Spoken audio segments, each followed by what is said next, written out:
दोस्तों नमस्कार, मैं अनिरुद्ध चौहान। स्वागत आप सभी का गांव गुहांड में। भारत में वैसे तो एजुकेशन की शुरुआत लॉर्ड मैकाले को लेकर बातें होती हैं, लेकिन जब हम गांव देहात में जाते हैं, गांव गुहांड में जाते हैं, एजुकेशन का स्तर इतना नहीं मिलता कि जो सोच है, क्योंकि एक चीज़ है, होता है पढ़ा लिखा व्यक्ति, एक होता है शिक्षित व्यक्ति। पढ़ा लिखा व्यक्ति रोज़गार के लिए निकलेगा, अपने काम धंधे के लिए निकलेगा, लेकिन जो उसकी सोच है वो शिक्षित होने के बाद बढ़ती है। एक व्यक्ति है जिसने पढ़ लिख कर नौकरी प्राप्त कर ली, लेकिन वो बच्चों को कोई नया विचार नहीं दे पाएगा, ना ही वो इस तरह की बातें कर पाएगा जिससे बच्चों का मनोबल भी बढ़े और विचार भी बढ़े।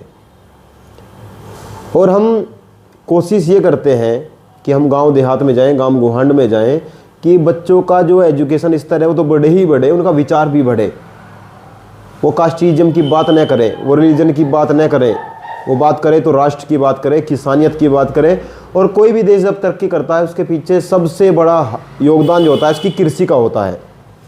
भारत में ऐसा ही है, और कृषि प्रधान देश भले ही देश को कहा जाता हो, लेकिन आप देख सकते हैं किस तरीके से धरने प्रोटेस्ट होते हैं देश में, केवल इसलिए क्योंकि मिलों के ऊपर उनका बकाया है, पिछले साल का बकाया है, और सरकारें उसमें अपने हाथ खड़े कर देती हैं, मिल मालिक अपने हाथ खड़े कर देते हैं। लेकिन इसी के साथ साथ एक चीज़ जो ज़रूरी है वो एजुकेशन है, और हम लगातार उस पर बात भी कर रहे हैं। काफ़ी वीडियो आपने हमारे चैनल पर देखे और उनको पसंद भी किया। और आपसे एक मेरा निवेदन ये भी है, आप जब आएँ तो लाइक ज़रूर किया करें और कमेंट करके ज़रूर बताया करें ये वीडियो कैसे लगते हैं आपको। आपको कोई विचार हो सकता है, कोई सुझाव हो सकता है, हमारे लिए कोई अच्छी सलाह हो सकती है, ताकि उसको हम अपने लिए आत्मसात कर सकें और हम ये कार्य उस पर कर सकें। अभी जिन शख्स को आप मेरे साथ देख रहे हैं, जो बड़े खामोशी से मेरी बात को सुन रहे हैं, इतनी देर से मैं बोल रहा हूँ, ये भाई राहुल हैं। और शामली के गांव, शामली से जब आप दिल्ली की तरफ चलेंगे, लगभग 3-3.5 किलोमीटर चलने के बाद गांव आता है लीलोन, उसी गांव के हैं। किसान परिवार से हैं, और इस देश के लिए जो किसानों ने किया है वो आप समझ सकते हैं कितना बलिदान, कितना योगदान इस देश को बनाने में किसानों का है। तो भाई जो है अमेरिका में साइंटिस्ट हैं, और छोटे से गांव से निकलकर अमेरिका तक का सफ़र किस तरीके से तय किया, आज उस पर हम बात करें। और कैसी एजुकेशन इनकी रही, किस तरीके से पढ़े, और किस तरीके से इतना इनमें आत्मबल आ गया कि यहाँ से भारत से सीधा अमेरिका चले गए, और वहाँ भारत का आदमी अमेरिका में साइंटिस्ट होना बहुत बड़ी बात है। तो राहुल भाई, स्वागत है आपका गांव गुहांड में। धन्यवाद चौहान साहब, इतना बढ़िया इंट्रोडक्शन देने के लिए। अच्छा, जैसा पहले अपना पूरा परिचय दे दीजिए, कैसे गांव, वो तो मैंने बता ही दिया है, आपका परिवार गांव में क्या क्या आप करते हैं, बड़े क्या करते थे। हाँ, मैं लिलोन गांव से हूँ भाई। तो वहाँ फार्मिंग फैमिली से ही बिलोंग करता हूँ। तो मेरे फादर भी 12वीं तक पढ़े हुए। तो मतलब एजुकेशन तो 12वीं तक है उनकी, लेकिन जो थॉट है, जो मैं ऑब्जर्व किया, तो मतलब जो पीएचडी और उनके उस लेवल तक है, मतलब हाँ। जो उन्होंने पढ़ाई को इम्पोर्टेंस दिया, तो उन्होंने बचपन से ही काफ़ी पुश किया है पढ़ने के लिए, और उसी का नतीजा है कि हम यहाँ तक है। तो अमेरिका में किस उसमें है, क्योंकि बड़ी बड़ी वैज्ञानिक दुनिया में है, और बड़े बड़े उनके वो जो केंद्र हैं वो बहुत बड़े बड़े हैं। नासा भी है इधर, बाबा है, और हमारा जो इसरो है, वहाँ कौन से में है? वहाँ पे मैं USDA है, United state department of agriculture. तो वो मतलब फेडरल, मतलब जो सेंटर होता है, एक तरीके से फेडरल को सेंटर बोलते हैं वहाँ। तो वो पूरा मतलब हर स्टेट में उनके जो प्रीमियम लैब होते हैं उनके USDA की है, तो उसमें मैं काम करता हूँ। कैसे आया दिमाग में कि वहाँ तक जाना है, अमेरिका तक अपना नाम झंडा गाड़ के आना है? मेरी लाइफ जो इस साइड आई वो तो काफ़ी डिसअपॉइंटमेंट के बाद आई थी वैसे। अच्छा, हुआ क्या, मतलब 12वीं तक तो जैसे लोकल में सभी वही भर्ती की और आर्मी की तैयारी करते हैं, तो मैं भी बहुत की, और काफ़ी बहुत बढ़िया की। तो मैं एक बार भर्ती के लिए गया, तो वहाँ पे आर्मी की थी, तो उसमें 170 सेंटीमीटर थी, तो मेरी नहीं उतरी वहाँ, तो लेते हुए ज़्यादा है। फिर मैं एक और भर्ती में गया, तो वहाँ पे भी मेरी हाइट कम रह गई। तो उसके बाद ये मूर्खता थी कि हाँ मैं उसी साइड मतलब ताकत लगाते रहे। हाँ उस साइड नहीं लगाई फिर मैं कि यार चलो मतलब डिसअपॉइंट हुआ कि चलो ठीक है लेकिन अब जाना नहीं। तो उसके बाद लाइफ में दूसरा टारगेट सर्च करना था कि किस साइड जाए। तो उस टाइम उसके बाद मैं बीएससी में आ गया, यहाँ पे बीएससी एग्रीकल्चर में एडमिशन लिया था। तो उसके बाद लाइफ में नेक्स्ट टारगेट ये तो था कि यार अब आर्मी वगैरह में नहीं जाना, कुछ फायदा नहीं, कि लाइफ में नेक्स्ट टारगेट क्या देखा जाए फिर। तो उसके बाद बीएससी में थोड़े कुछ ब्रिलियंट मतलब सीनियर स्टूडेंट थे, जैसे अनुराग थे और एक हमारे परमिंदर थे और कई सारे थे। तो उनके संपर्क में आने के बाद थोड़ा लाइफ में उनसे कुछ मिला कि हाँ लाइफ में और भी बहुत कुछ है, सिर्फ आर्मी नहीं है, और आर्मी से भी बहुत बेटर मतलब आप कर सकते हो लाइफ में। तो उसके बाद 3-4 मतलब मैं फर्स्ट ईयर में ही आते ही काफ़ी अलर्ट हो गया था कि हाँ भाई करना क्या है। ये नहीं कि पहले बीएससी ख़त्म कर लो और फिर बाद में सोचो क्या करना है, कि करना है तो अभी करना है। तो फिर मैं इधर उधर सर्च किया कि हाँ भाई, तो मैं टारगेट रखे कि यार ये कॉलेज है नॉर्मल है लेकिन मुझे एक हायर एजुकेशन लेनी है। तो मेरा टारगेट था कि इंडिया की जो बेस्ट इंस्टीट्यूशन है उनके लिए तैयारी करनी है। तो उसमें मैं 3-4 साल काफ़ी क्या कहते हैं मतलब उसके लिए तैयारी की, लगभग ये मान लो 10-15 घंटे नॉर्मल। तो 3-4 साल पढ़ा मैं उसके लिए। तो उस मेरा टारगेट फिर था कि एक एग्ज़ाम होता है कि आईसीआर का होता है, तो उसमें इंडिया की ऑल एग्रीकल्चर यूनिवर्सिटी का कोटा होता है। तो उसके लिए मैं तैयारी की थी। तो इस बीच में मतलब 3-4 साल रहे, क्या मतलब दिल्ली गया मैं बहुत बार। तो दिल्ली में 3-4 बजे निकल जाता था यहाँ से। तो वहाँ के जो हाँ कभी 2 कभी 3 ट्रेन पकड़ी यहाँ से और दिल्ली। तो उसके मतलब साथ लाइफ का जो स्ट्रगल है वो गांव से शुरू होकर दिल्ली तक गया। हाँ फिर मेरे कई बार तो मेरे साथ जो मेरे फ्रेंड अनुराग थे तो वो भी गए मेरे साथ, उन्होंने रास्ता दिखाया वहाँ का। तो वहाँ पे फिर मैं जो स्टूडेंट थे, क्योंकि वो इंडिया की टॉप क्रीम थी वहाँ पे, तो मैं उनसे बस मिला। तो ऐसे रैंडमली मैं बहुत लोगों से मिला कि भाई क्या करना है, कैसे यहाँ पे आए, कैसे तैयारी करे। तो वहाँ पे मुझे एक मिले अपने कौशलेंद्र थे वहाँ पे।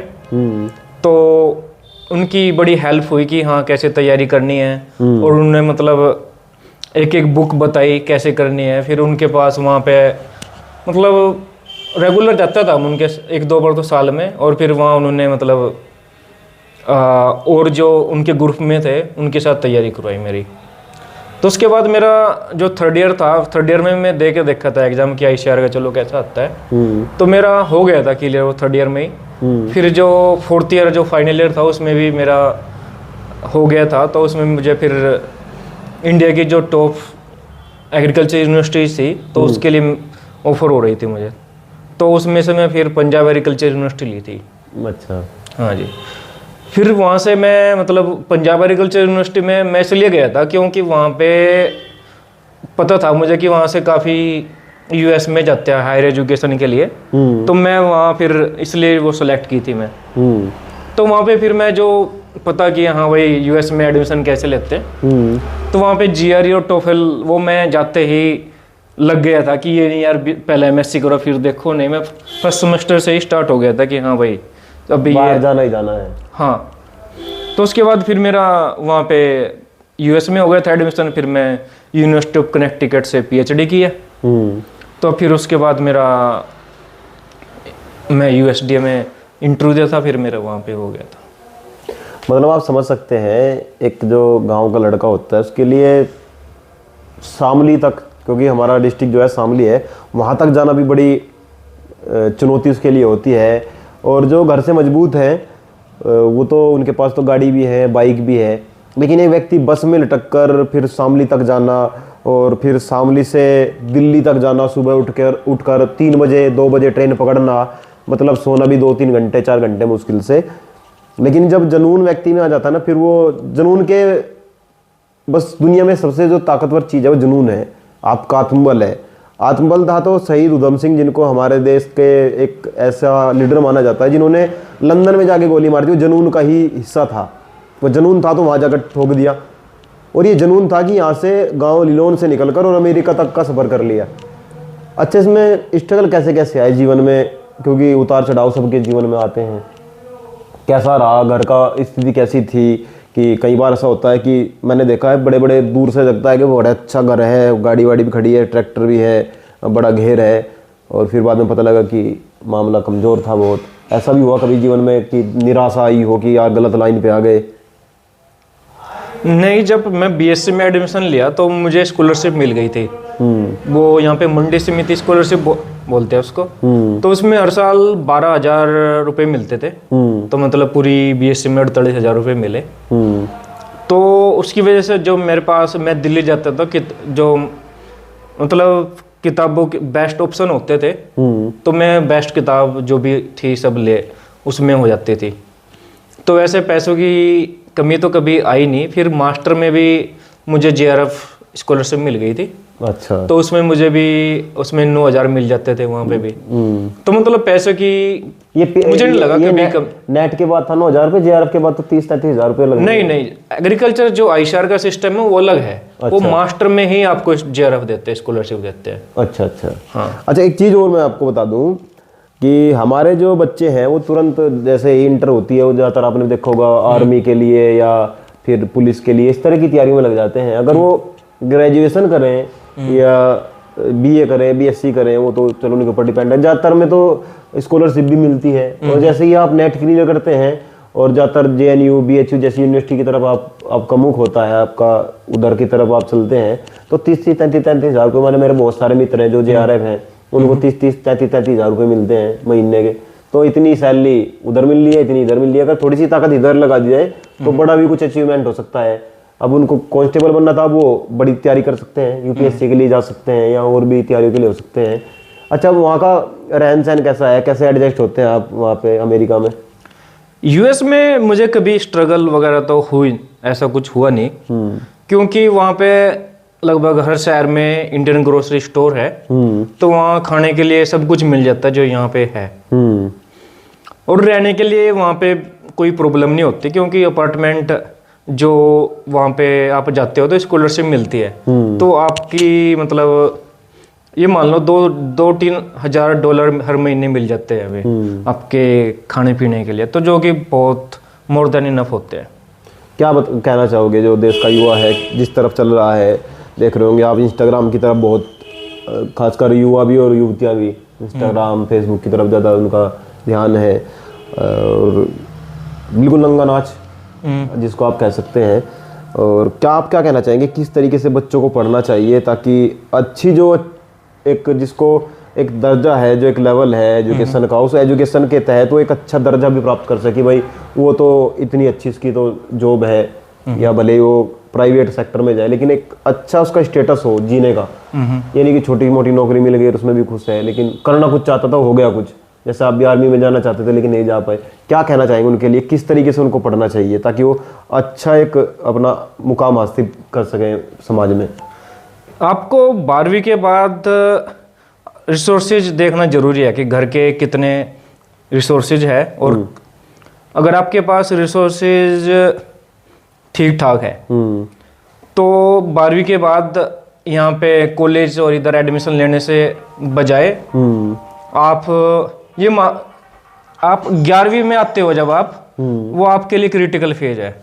आप ये ना सोचो कि आपकी 12वीं हो गया अब मैं सोचो क्या करूं, नहीं, आप 11वीं में आओ और तब अपना एम बनाओ कि मुझे क्या करना है। जो सब्जेक्ट ले लिया, अगर आपको हायर एजुकेशन में जाना है, आईआईटी या और बहुत यूनिवर्सिटीज वगैरह है, तो उसमें 11वीं से ही मतलब रिसोर्सेज इकट्ठा करो कि हाँ भाई ये एंट्रेंस एग्जाम है, और आपको थोड़ा अर्ली क्योंकि कंपटीशन है, आपको दूसरों से बेटर अपने आप को करना है, तो आपको मेहनत करनी पड़ेगी।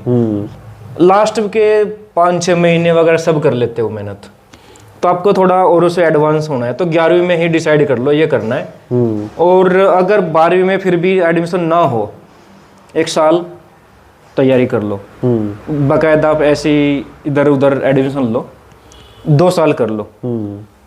3 साल तो मैं नहीं कहूँगा, अगर आपका 2 साल तैयारी के बावजूद नहीं हुआ उस टाइम, फिर ना करो, मतलब ये आपका नहीं, आपके बस की नहीं है तो कुछ और फिर देखो। हाँ, लेकिन अपने रिसोर्सेज और अपना पोटेंशियल तो कैलकुलेट करना। पोटेंशियल तो वैसे कुछ होता नहीं, बस विल पावर होती है।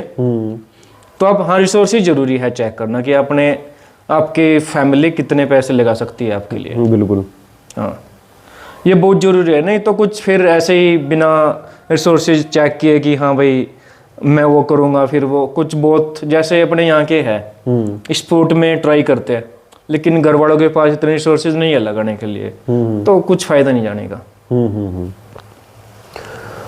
असल में मैंने देखा है, अभी हमारे नीरज चोपड़ा जी हैं, भाला फेंक में आए और गोल्ड मेडल लेकर आए, जैसे ही वो, तो तुरंत युवाओं ने उस तरफ मुंह कर लिया कि मुझे तो भाला ही फेंकना है, गोल्ड मेडल ही लेके आना है। जबकि कुछ समय के लिए जुनून होता है, वो महीना 2 महीना तक रहता है, कई बार आता है मुझे तो ये कर देना है, लेकिन वो हो नहीं पाता। और पता नहीं क्यों हमारा, खासकर मैं अगर वेस्ट यूपी की बात करूँ, तो वो चीज़ें नहीं निकल कर आई। शायद या तो कोई दे नहीं पाया, या फिर युवा यहाँ का सोच नहीं पाया। जैसे आपने ठीक ठाक अपना आज स्थिति बना ली है, क्योंकि यहाँ तो गांव में तो कहावत है कि घर की मुर्गी दाल बराबर, लेकिन आप वहाँ तक जाना, अमेरिका तक जाना भी बहुत बड़ी अचीवमेंट है आपके लिए।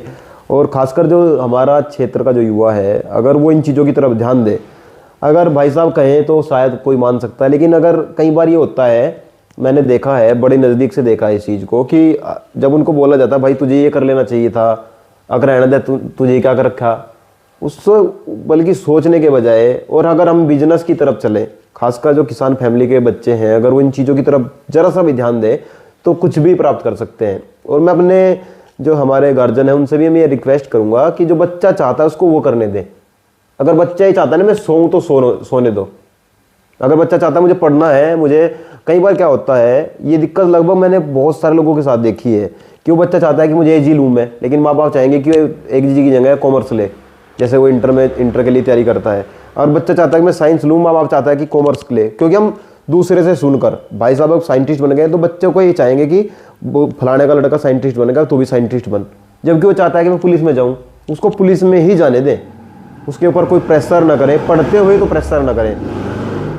हर रोज ना इतनी आत्महत्याएं बच्चे करते हैं, और खासकर जो बड़े बड़े इंस्टीट्यूट हैं देश के, उनमें इतना प्रेशर बच्चे पर आ जाता है। प्रेशर में नहीं रखना है बच्चे को बिल्कुल फ्री आज़ाद रहने दें, उसको विचारों में ना बांधें। जब वो पढ़ना शुरू कर देगा, और हो सके तो अपने बच्चों के साथ टाइम बिताएं, घंटा 2 घंटा जब भी आपको समय लगे, और शाम के वक्त पूरे दिन में उसने क्या किया, किसके पास बैठा, उसके लिए क्या गलत हो सकता है, क्या सही हो सकता है, इन चीज़ों पर आप ध्यान दें तो शायद आपके बच्चे कामयाब हो सकते हैं। उसमें माँ बाप का बड़ा अहम योगदान है। जो हमारे क्षेत्र के जो युवा है उनसे मिलवाएं उनको, जैसे भाई साहब से अगर मिलवाया जाए तो कहीं ना कहीं कोई किताब कौन सी पढ़नी चाहिए, इंटर में 12वीं में आपने क्या क्या पढ़ा, 10वीं में कितने % मार्क्स आए। और आपने ज़्यादातर देखा होगा बहुत कम बच्चे ऐसे होते हैं जो मतलब पूरे ब्रिलियंट होते हैं और लास्ट तक रहते हैं, लेकिन कुछ बच्चे से 10वीं में ठीक ठाक पास हुए, 11वीं में 12वीं में ठीक ठाक पास हुए, और 82 में उन्होंने तोड़ कर दिया, फिर वो पता लगा इतना बड़ा साइंटिस्ट बन गया।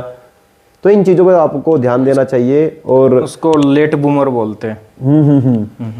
तो उन चीज़ों के अगर आप ध्यान देंगे तो आप भी भाई की तरह, और किसान फैमिली से होने, मैं देख रहा हूँ सुबह से, मैं जब हमसे मिले बिल्कुल सीधे साधे, वरना कोट पैंट में आते हैं लोग, तो चश्मा लगा के इतना बड़ा और दिखाते हैं बार बार, वो एक मोबाइल होता है उसको बार बार दिखाने की कोशिश करते हैं। भाई साहब ने कुछ भी नहीं दिखाया, बिल्कुल वही, ये गांव में सब इसको ही पहनते हैं क्योंकि सर्दी आ गई है, और कहीं भी कुछ भी नहीं मुझे नज़र नहीं आया, क्योंकि अमेरिका में यहाँ से दुगना, कितना अच्छा महीने का लगभग यहाँ का, अगर यहाँ का जोड़ा जाए वहाँ का जोड़ा है, कितना बैठता है जो अर्निंग होती है महीने की। क्योंकि सबको वही पूछेंगे, कहते हैं माँ ये कैसी होती है, वो लास्ट में पूछेगी खाना खा लिया है नहीं, बाकी सबको ही रहता है, बच्चों को, बीवी को, सबको रहता है, यार दोस्तों को, कितना कमाता है। वहाँ पे रिसर्च में स्टार्टिंग मतलब कंपनी की कंपैरेटिव कम होते हैं, $70,000 पर ईयर के हिसाब से, फिर बाद में बढ़ते हैं, शुरू में 70-80 इतना ही स्टार्ट होता है। तो ये समझ सकते हैं आप। बाकी बहुत सारी चीज़ें हैं हम जिन पर रिसर्च कर रहे हैं, और हमारी बहुत सारी विषयों पर आज बात हुई जिन पर हम काम करेंगे। और एजुकेशन, शिक्षा सबसे महत्वपूर्ण चीज़ है, ये आपके विचारों को आगे बढ़ाने में काम करती मैं है? एक बात बोलना चाहूँगा, जी। जो आपका 11वीं 11th से लेके हाँ। और जो आपका बीएससी, ये जो आपके शायद 5-6 साल है, ये क्रिटिकल है। बिल्कुल। तो जो मैं देखा है यहाँ पे गलती लोगों की, वो मतलब जब डिग्री हो जाती है तब सोचते हैं कि हाँ अब चलो हो गया डिग्री, अब क्या करें। वो डिग्री का जो टाइम है वो काफ़ी क्रिटिकल है वो, बिल्कुल बिल्कुल। क्योंकि एग्ज़ाम तो मतलब 1 महीने की तैयार उससे हो जाते हैं। तो लेकिन एंट्रेंस या और एग्ज़ाम निकालने के लिए फिर आपको 10-15 घंटे पढ़ना पड़ेगा। बिल्कुल। हाँ जी। तो आज के लिए इतना ही, और बहुत सारी चीज़ें हमने अभी नहीं की हैं। भाई साहब जब अगली बार आएंगे अमेरिका से, क्योंकि आज भाई साहब जो है चले जाएंगे अमेरिका, वो सारी चीज़ें हमने अभी जानबूझकर नहीं पूछी हैं। और भाई साहब भी पहली बार ही कैमरे पर आए हैं, तो बड़ा, क्योंकि मैं भी कई बार ऐसा हुआ है बहुत सारी मीटिंगों में जहाँ मुझे बुलाया गया, इस पर बोलने के लिए और उस मीटिंग में बोलने के लिए अलग अलग कॉन्फिडेंस चाहिए। और किसान कौम की ये आप कुछ भी कह सकते हैं, आप उसको कमजोरी कह लें, या वहाँ तक जाने के लिए, उस चीज़ को बोलने के लिए हमारे पास शब्द नहीं रहते। और हालांकि भाई साहब ने जो इंटरव्यू अपना दिया है बड़ा ठीक ठाक तरीके से दिया है, सारी चीज़ों को खोल के रखा है। और जिस भाई का बार बार बीच में जिक्र हुआ है, अनुराग, वो हमारे साथ भी बैठे हैं आज, वो हमारे कैमरा पर्सन का काम कर रहे हैं, समझ लीजिए आप, पीछे से देख रहे हैं वो। लेकिन जब सुबह कल रात हमारी अनुराग भाई से बात हुई, उन्होंने कहा इस तरह भाई है, और यहाँ से वहाँ तक का सफ़र, और ख़ुद भी बड़ी अच्छी जॉब पर है अनुराग भाई, और वो भी सीधे सिंपल। जब मैं देखता हूँ युवाओं को, जरा सा कुछ हो जाए फटफट फटफट तुरंत आ जाएगी, वो सेव वाला मोबाइल आ जाएगा, और भी बहुत सारी चीज़ें इस तरह की दिखाने के लिए बार बार बटन खोलना है, देखो भाई पड़ी संखड़गड़े में। तो उन चीज़ों से हटकर, क्योंकि आपको शक्ति जो है इतनी पावर, या तो आप बॉडी बिल्डर हो तब आपकी तरफ लोग देखेंगे, अगर वो चैन भी ना पहने चलेगा, जब इतना दिखेगा ना 18 इंची का डोला, तो जरूरत नहीं पड़ेगी किसी को। अब भाई साहब दिखाना चाहें दिखा सकते थे, इतनी अच्छी सैलरी होने के बावजूद तो यूँ दिखाते हैं बार बार उसको। कई लोग तो उसको यहाँ कॉलर पे कर लेते हैं, देखो भाई, वो सब ड्रामा है। अपने आप को ढकने के लिए इन चीज़ों को दिखाया जाता है कि मैं ये हूँ। और जब आप एजुकेशन पे बात करेंगे बैठ के, मैं अगर भाई साहब से, क्योंकि हमारा डिस्कशन जो है लगभग 1 घंटे का हो गया, पहले जब कैमरे से पहले हम बात कर रहे थे, वो चीज़ें ज़रूरी हैं जीवन में लानी।